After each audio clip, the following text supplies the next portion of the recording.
எறும்பு சுறுசுறுப்பா இருக்கும்னு நம்ம எல்லாருக்கும் தெரியும். ஆனா, அது எப்படிலாம்னு யோசிச்சிருக்கீங்களா? அண்ட் எப்படிலாம் நம்ம அப்படி இருக்கலாம்னு யோசிச்சிருக்கீங்களா? இப்போ 2யும் பார்க்கலாம். First consistency. அதுக்கான மெயின் ஒர்க் என்ன? ஃபுட் சேர்த்து வைக்கிறது. அந்த ஒர்க்கில் கன்சிஸ்டண்ட்டாக இருக்கும். Nap time, rest time, free டைம்னு எந்த கம்ஃபர்ட் ஜோன்லேயும் கன்சிஸ்டண்ட்டாக இல்லாமல் ஒர்க்கில் கன்சிஸ்டண்ட்டாக இருந்து பெனிஃபிட் கெயின் பண்ணும். நம்ம என்ன பண்ணுறோம்?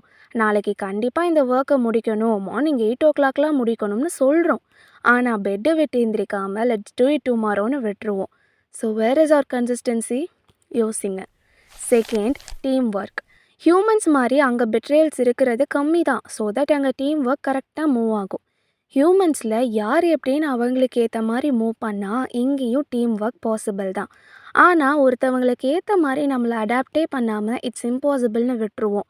ஒரு டாஸ்க்கை டீமாக ஃபார்ம் பண்ணி கம்ப்ளீட் பண்ணுறது time saving, low risk, profit.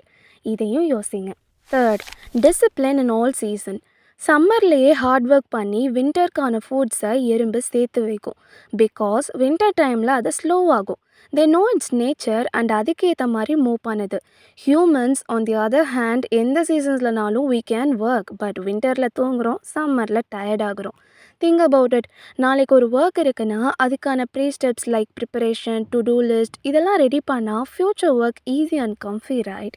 Fourth, short rest, long process. Do you know guys, ants hundreds of 1 minute nap எடுக்கும். which means naps அடிக்கடி எடுக்கும், ஆனால் நிறைய எடுக்காது.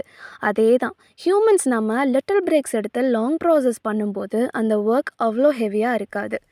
Fifth, no excuses. Whether it's hot, cold, ரெயின்னு எந்த அப்டிகல்ஸ்னாலும் okay fine let's do it ஆஃப்டர்வர்ட்ஸ்னு விடாமல் அதுக்கான இன்னொரு பாத் பார்க்கும். ஜஸ்ட் ஹவ் எப்படி வின்டரில் முடியாதுன்னு தெரிஞ்சு இன்னொரு பாத்தா சம்மரில் சேர்த்து வைக்கிது, அப்படி தான் ஒரு ஒர்க்கை ஓகே ஃபைன் அப்புறம் பார்த்துக்கலாம்னு விட்டால் அந்த ஒர்க் ஈவன் ஆஃப்டர் 1 year இன்கம்ப்ளீஷனாக தான் இருக்கும்.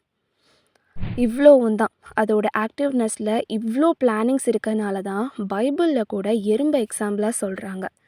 சோம்பேறியே, நீ எறும்பினிடத்தில் போய் அதன் வழிகளை பார்த்து ஞானத்தை கற்றுக்கொள். அதற்கு பிரபுவும் தலைவனும் அதிகாரியும் இல்லாதிருந்தும் கோடை காலத்தில் தனக்கு ஆகாரத்தை சம்பாதித்து அறுப்பு காலத்தில் தனக்கு தானியத்தை சேர்த்து வைக்கும்னு நீதிமொழிகள் 6:6-8 வரை சொல்லியிருக்கிறாங்க. Go to the ant, you sluggard. Consider its way and be wise. It has no commander, no overseer or ruler, yet it stores its provisions in summer and gather its foods at harvestனு எறும்பை நம்மளுக்கு role மாடலாக எடுக்க சொல்லியிருக்கிறாங்க. So இதையும் okay ஃபைன்னு விடாமல் யோசித்து ப்ராக்ரஸை start பண்ணுங்கள். Without work there are no gains, only loss.